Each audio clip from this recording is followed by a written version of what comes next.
to the next feature in the Tudor Travel Guide's Field of Cloth of Gold 500 Summit. Our next speaker is Brigitte Webster, who is going to take us on a culinary adventure in time. Many of you will know Brigitte from Facebook and her Facebook group. She runs TudorExperience.com and has turned her passion for early English history into a business and opened a living history guest house, the Old Hall in Norfolk, where people can step back in time and totally immerse themselves in Tudor history. Her guests sleep in Tudor furniture, they eat authentic Tudor food and enjoy wonderful Tudor entertainment. And Brigitte certainly loves recreating Tudor food, and indeed she is a regular contributor to the Tudor Travel Guide website, where she delivers fabulous Tudor recipes for us as part of the monthly Great Tudor Bake Off. In this video, Brigitte is going to be preparing a Tudor dish and beverage which was served at the field by the English to the French, all the while filling us in with some essential food-related facts, all relevant to the Field of Cloth of Gold. So let's go over now and dive in and enjoy what Brigitte has to tell us about food at the field.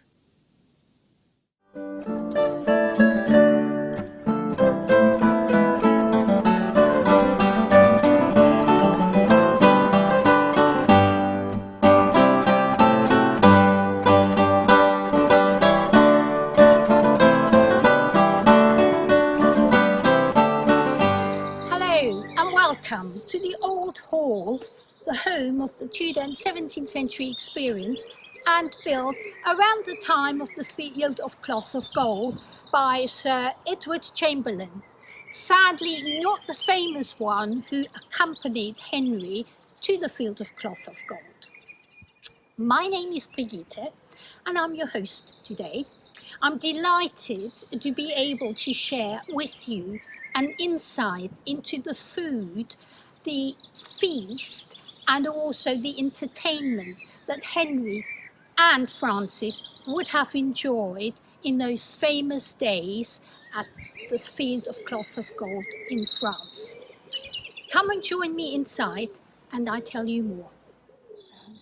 Now, on the Feast of Corpus Christi, in the evening of June the 7th, 1520, in a field of northern France, a dashing young 25-year-old Francis I met our Henry VIII, aged 29 at the time, for the very first time, face to face.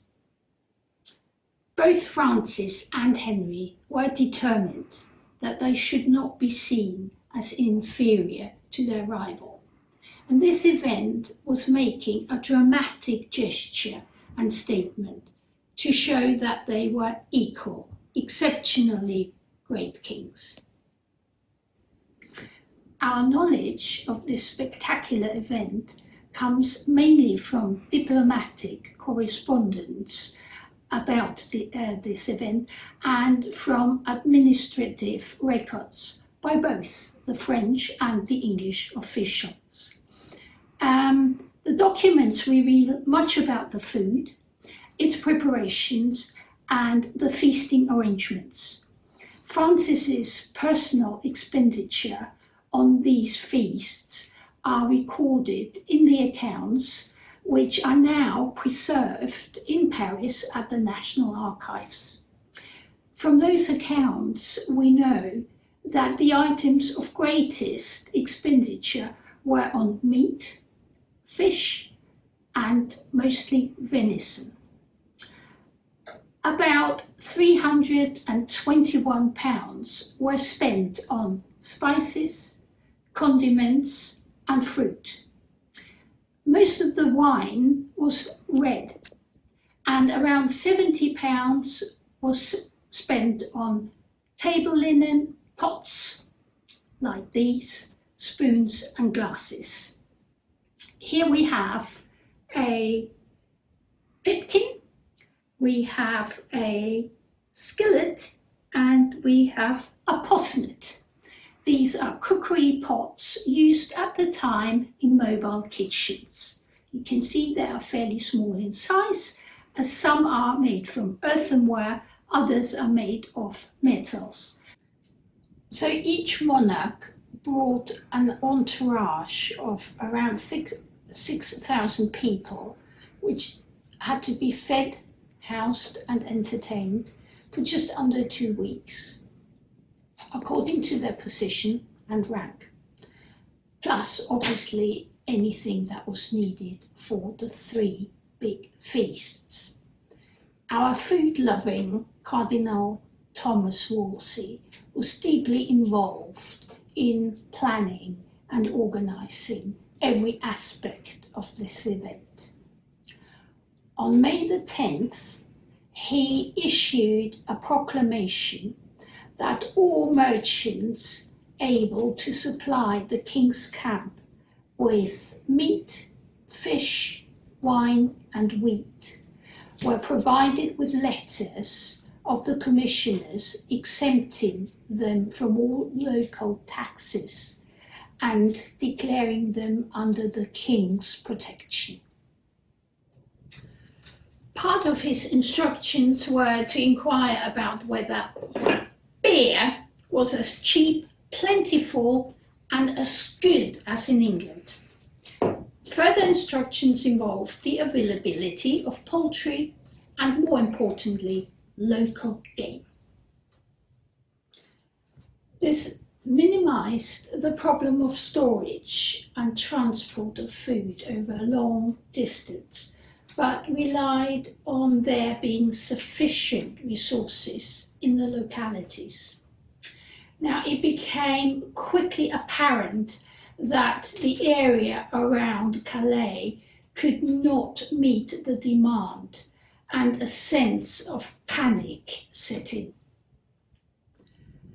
So on the 5th of June, Thomas Palmer, an usher of Henry's chamber, was sent to the mayor, and the alderman of the town sent Omer for urgent assistance in obtaining provisions. Now, the French authorities may have helped to some extent in securing supplies of grain, red meat, at least to some extent. But we do know that venison had to be brought from the English royal parks, in particular Walden, Eltham and Leeds Castle in Kent. Quails had to be brought in from Antwerp, and poultry from Bruges in what today is Belgium.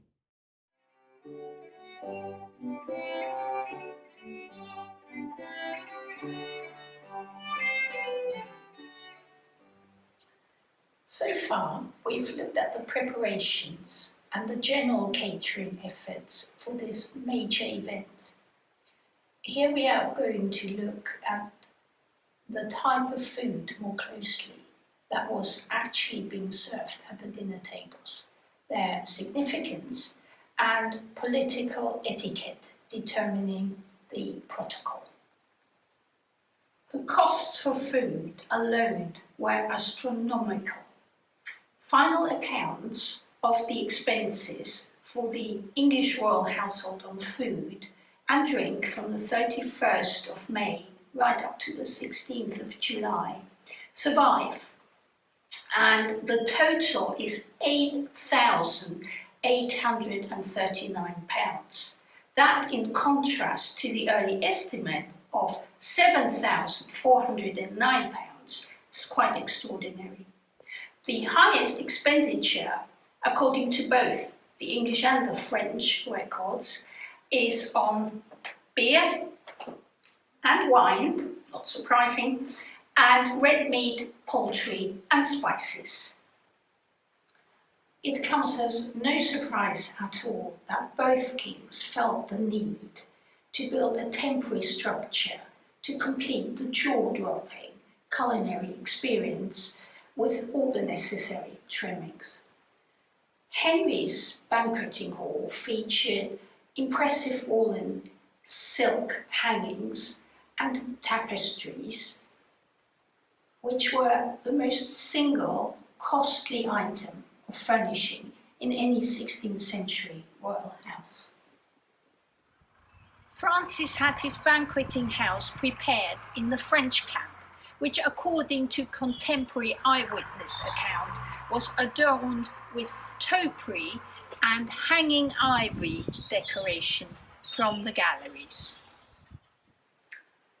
One of the major obstacles to overcome was that neither king could be allowed to offer or receive from the other greater or lesser hospitality than himself provided.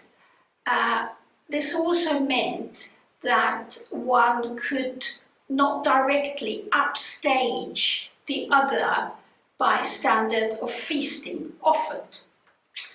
This was particularly important because Henry's formal title still made a claim for him as King of France. You can see the problem there. So it was for that reason that at none of the three splendid feasts did the two kings actually dine in each other's company. So to avoid this potential pitfall, the way around the problem was a kind of what I call wife swap. For the three important feasts, both kings were actually entertained by each other's wives, and so the king was undeniably the highest guest status person at the banquet and could accept food as gift without the danger of his reputation. So on June the 7th, a further two meetings after early morning visits to each other and after High Mass on Saturday the 23rd, Francis and Henry enjoyed some simple snacks together. On that occasion, the English household officers, as the hosts of this first meeting, offered spiced cake and wine in tall silver jugs and bowls to the French.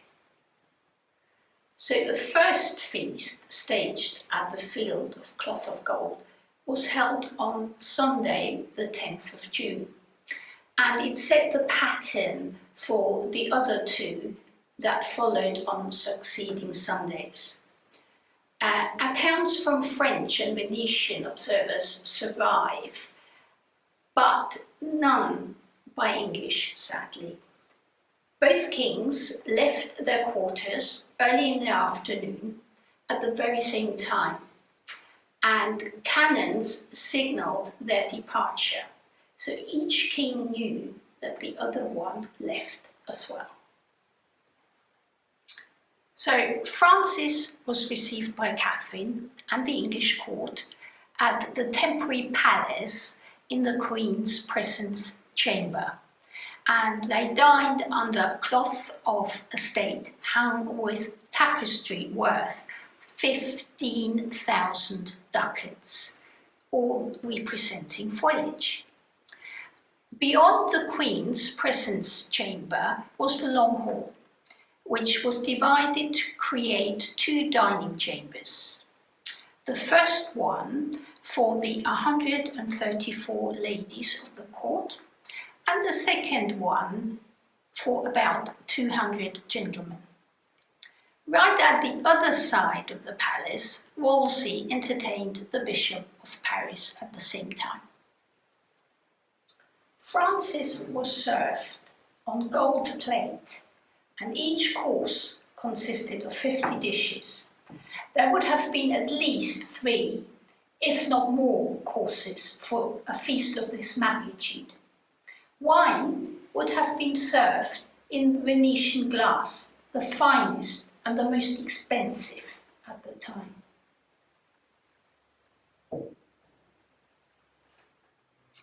Silver spoons would have been provided, and here we have a nice original example of what they look like. It's not quite clear whether Francis used his own knife, but it's safe to assume so. Forks weren't really necessary because you used the very tip of your knife to spear your food. Here we have an original, very early example of a fork. It's rather unlikely that either king used it at this event, because outside Italy these were not used at that time.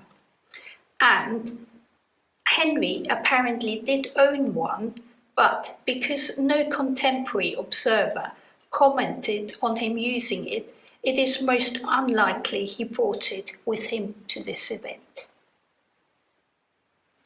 A course during a feast in the 16th century had little in common with our understanding of a course. Savoury and sweet elements were often combined in dishes served alongside each other in a course. Good news for the fussy eater. There is something for everybody in each course. Each course ended with a serving of a subtlety, which is a table decoration made entirely from sugar or marzipan. Contemporary commentator Russell describes one such decoration showing the Annunciation.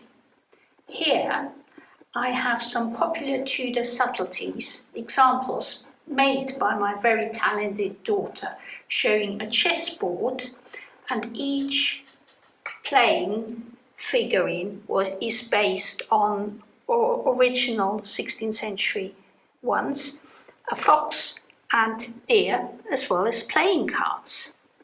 Sugar at that time was still exceptionally expensive and only in reach of the wealthiest in society. The second course mixed a similar number and range of dishes as the first one, and concluded with a device of an angel appearing to the shepherds on a hillside.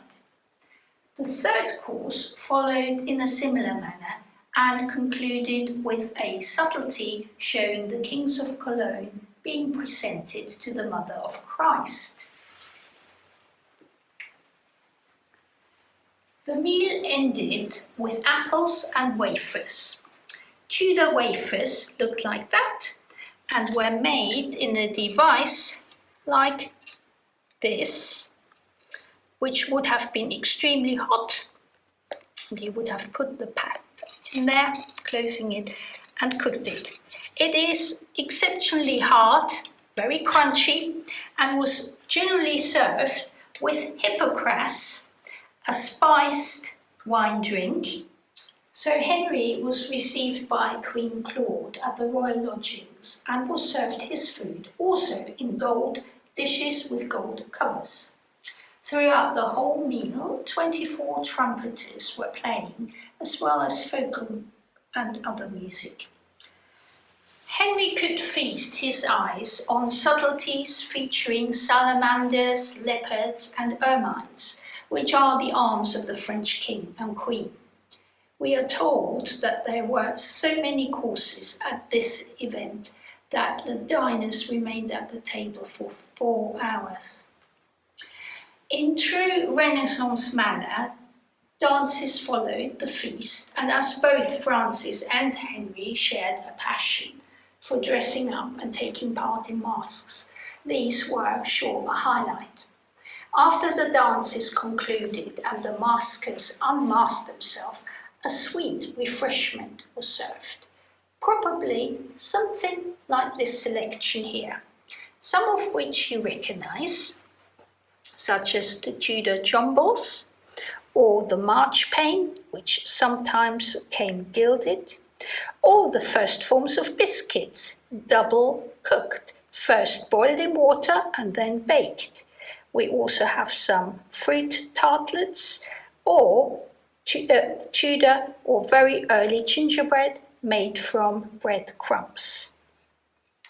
Hall informs us that spices, fruits, and chilies were served.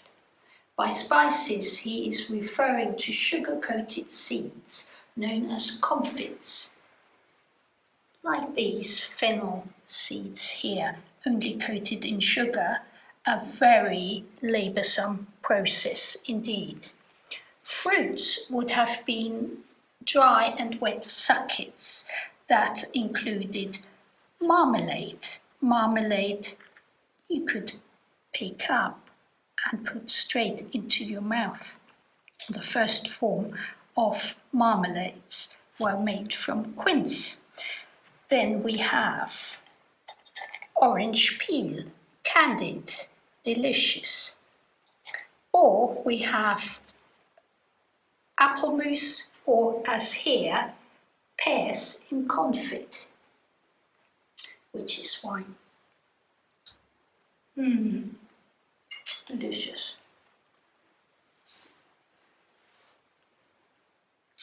He might have referred to seasonally available fresh fruit, and with the event being held in June, it is safe to assume he meant oranges,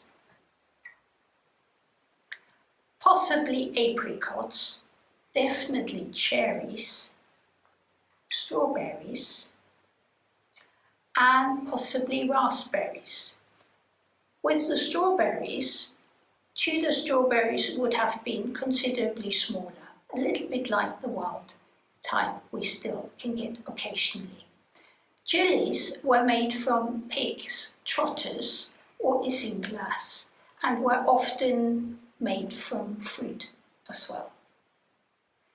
We call a feast a banquet, but Hall uses the word banquet as a synonym for the older French word void, both used at the French and English court to refer to a sweet course originally taken after the main meal, while the highest ranking guests avoided and left the hall while the trestle tables were cleared away to make room for dancing. By 1520, the void had become a separate event in itself, often referred to as the banquet, and became another status-enhancing entertainment taken elsewhere with the most exquisite treats imaginable, which included tart, biscuits, or jumbles, gingerbread. The banquet often signalled the end of the main entertainment for most guests, and only continued for privileged guests who were specifically invited to stay on. So on June the 17th, the void did actually end the entertainment. At 5 o'clock, both kings finally bade farewell to the principal ladies and at the same time and returned to their queens. At the second feast, a week later on Sunday the 17th of June, Francis arrived early at the English temporary palace and was escorted by Henry to Mass, and then to Queen Catherine, where he was later joined by his mother. On Sunday the 24th of June, the meeting concluded with a final and third round of feasts and masks. On this occasion, though, everybody turned up to the feast already in disguise. Henry, not quite unexpected, as Hercules. A typical course at the royal feast consisted of potages or soup, a huge variety of meat, the choice food for the dainty stomachs of the wealthy people. Pork, beef, mutton, veal, venison, game, poultry such as swan, pheasant, capon, pies or pasties. Game such as rabbits and wild boar, birds and fish, served in a variety of ways, were the principal dishes of both the English and the French royal banquets.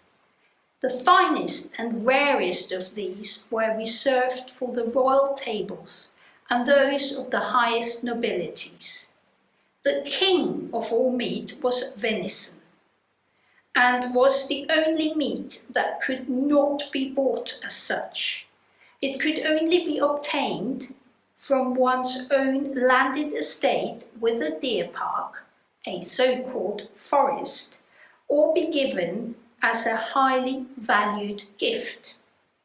Large exotic birds were usually presented with great style by royal cooks, none more than so than the swan, and especially the peacock. The feathers, skin and head was removed in one operation, the bird cooked as a whole, and once cooled, its head would be reconnected and the bird redressed in its own plumage, the beak painted in gold and served. Storks, bitterns and egrets were sometimes served in the same manner.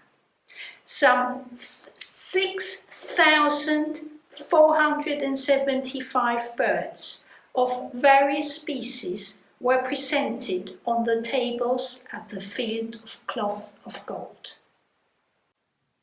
In Henry's time, the pastry case for pies was still known as a coffin, and only served the purpose for being a vessel for cooking. It was too hard and tough and not designed for being eaten. Fresh flowers were a popular way to decorate any dish. If you wanted to flaunt your power and wealth, you did so by adding spices and sugar, which was considered a spice then. And you added all of these to every or almost every dish. The most common spices used were nutmeg, mace, cinnamon, cloves, ginger, galingale, and different forms of pepper, such as unusual forms, long pepper,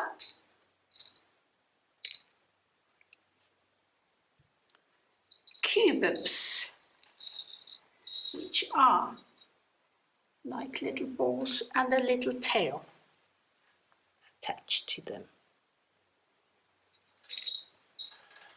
And particularly popular in France were these, called grains of paradise.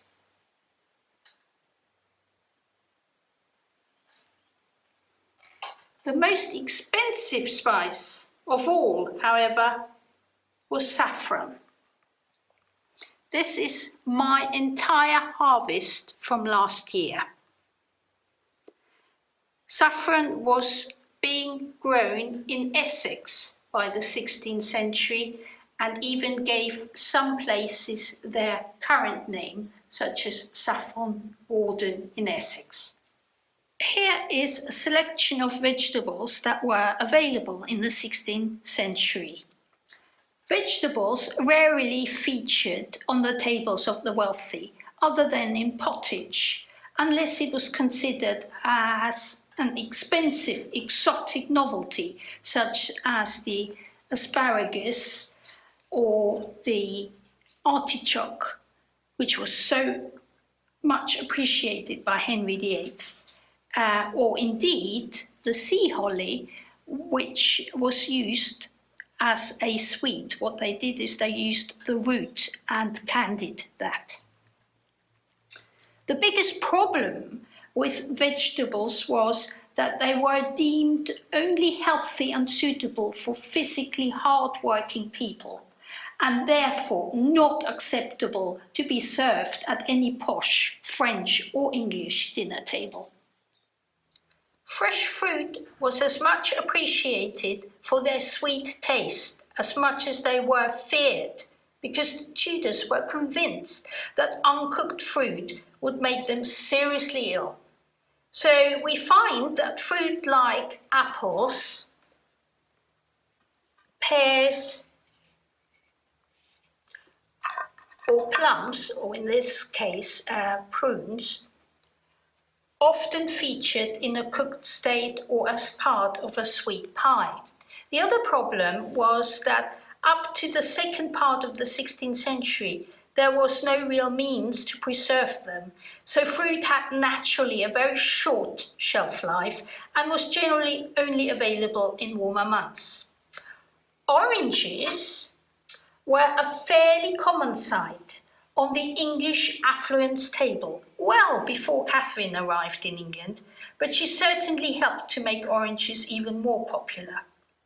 However, orange marmalade, as seen here, was only beginning to be made during Elizabeth's reign. The original marmalade came from Portugal and was made from quince, the Portuguese name being marmelo. The only fruit that we know was enjoyed raw were strawberries and cherries. The only reason why we know that for sure is because Henry ate them, and what he ate somebody thought to be worthy of recording. Later in life, he also introduced the apricot to England, which he probably first noticed growing in France. Dried exotic fruit such as raisins, currants, figs, and dates were mostly used in meat dishes, as well as spiced bread, as we've seen previously, and created this unique taste that combines sweet and savoury, so iconic for the 16th century. Salt and freshwater fish featured largely on the English tables, judging by the amount and the expense of their purchase. 2 sturgeon were bought by the English kitchen officers in Antwerp for £3, 18 shilling and 8 pence. One of them was evidently presented as a whole to Francis as a gift from Henry. The total purchase of fish for the English cap came to a staggering 28,518 fish, including plaice, flounder, conger eels, crayfish, and turbot. There even was a dolphin. A significant proportion of the fish accounted for in June 15 and 20 would have been consumed on the 3 Fridays before the meetings, and not just at the feasts themselves. At all 3 feasts, wine and drink flowed freely. The total spent on drinks came to £744 for German, Greek and French wine, in particular Burgundy, but it is safe to assume that there was also Gascon wine, which we now know as red claret or often referred to as Bordeaux. White wine came from the region south and east of Bordeaux itself. The wine referred to as French in the accounts is most likely from the region along the banks of the River Loire. The famous wine-flowing fountain, built just outside the temporary palace, as depicted in the Hampton Court Palace painting, was definitely a big attraction, and people could help themselves with wooden or earthenware bowls. Generally, French and English cuisine was very much the same in Henry's lifetime, Both were very meat-heavy diets, but records tell us that Francis's meat was dressed in the French way, where Henry's the English way. Francis loved feasting and all things Italian as much as Henry did, but Francis had many Italian courtiers in his entourage, which I believe would also have influenced his taste for Italian cooking and food preparation. The French seem to have used mushrooms, whilst the English probably did not. Also, one of the main cooking ingredients in early 16th century cookery, verjuice, a type of mild vinegar, was made from grapes in France, but crab apples in England.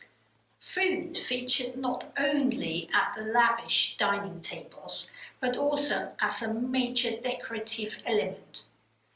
Francis's royal painter painted 117 large and 211 smaller walnut carved apples in fine gold to be used as decorative devices in the pavilions.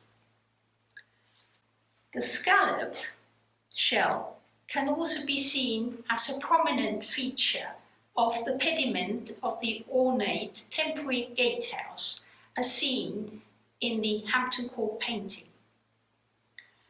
On Thursday, the 21st of June, Henry's royal costume displayed little mountains planted with branches of golden basil.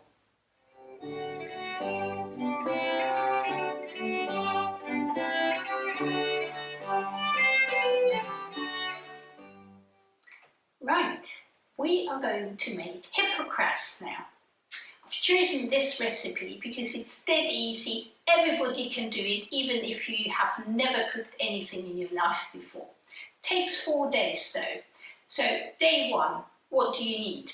You need about 600 milliliter of white wine, preferably claret or Rhenish wine. Rhenish wine, that's basically any German Swedish wine. You need roughly the amount of 2 cloves, either like that or ground, doesn't matter. You need about 1 teaspoon full of ginger, ground ginger preferably, but you can also use fresh ginger if you prefer. You need about 1 teaspoon of cinnamon. You need 2 ground peppercorns.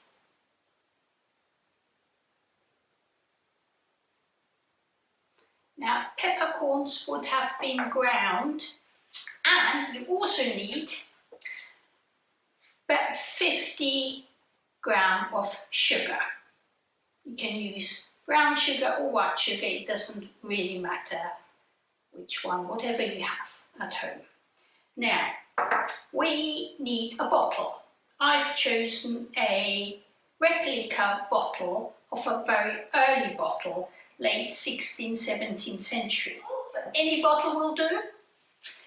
And what we're going to do is we're going to put all the spices and the wine together in that bottle. So I'm just using this to make sure it goes inside the bottle. Sugar gone. Okay.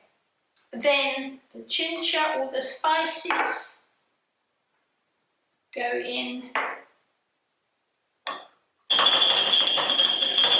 And last, we'll pour in the wine. The most important bit.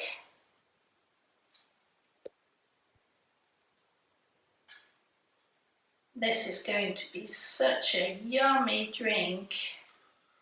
Now this recipe is a Tudor one. We don't know who the original author is, but it doesn't matter. The result is perfect. Okay, so when it's all in, we then either use a cork, but the Tudors didn't have corks as such, so I'm using what they would have used, which is basically a piece of cloth saturated in beeswax. So we'll put that over, use a string, and these spices now have to soak between 1 and 4 days. It depends on how strong you want the flavour. I'm going to leave it for 4 days because that's what the Tudors would have done, really strong. You can give it a bit of a shake. But basically it now has to rest in a dark, cool place for anything up to 4 days. Right, welcome back. 4 days later, the moment has arrived. So we'll take off the string or the cork, whichever you have chosen to seal your bottle with. And we are going to now use a type of sieve. Any coffee filter one is perfect. Obviously the Tudors would not have used one, they would have used a muslin, very fine fabric, but coffee filters are perfect. And we are now going to just pour it in there, and you can see at the other end we are getting a lovely coloured, well, not coloured, it is still very transparent, very clear, but without all the spices. So all it would have done is to absorb the flavours without the spices. Right, okay, so it's all gone through. I'm just going to take that away. That's that for the moment. Right, oh, you can really already smell the lovely, lovely flavour of all those spices. Oh, yummy, I can't wait. Now, we have, as we said before, used the spices for a typical Tudor period, hippocras.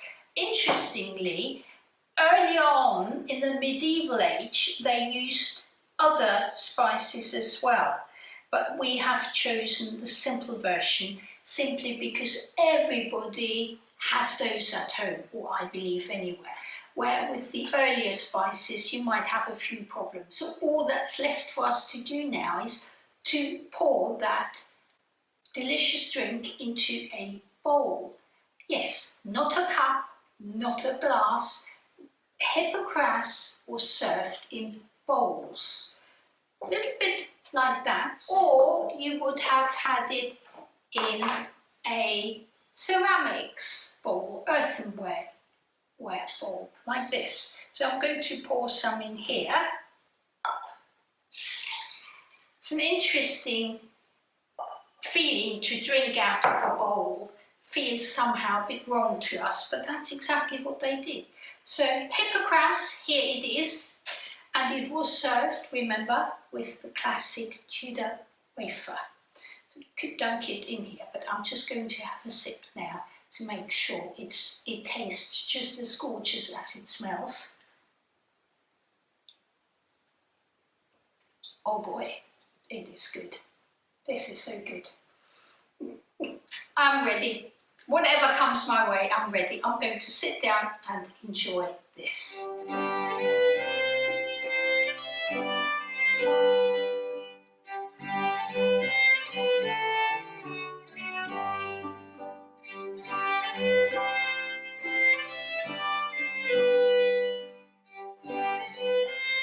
Now that we have had a good look at the grand venue, the lavish food that featured at this unique culinary experience 500 years ago, we can truly appreciate how this event had but one ulterior motive. to tell the world that Francis and Henry were the most excellent kings with the best taste in Europe. It is fair to say that even today, this mystic dinner party event is still the epitome of fine, classy entertainment, displaying excess and colossal waste. But what they did not have was our beloved coffee, tea, or chocolate. Thank you for watching, and I hope I have engaged you in Henry's and Francis's passion for fine dining. Who knows, maybe one day I might be able to welcome you here to the Old Hall for your very own Tudor feast experience. I'm ready.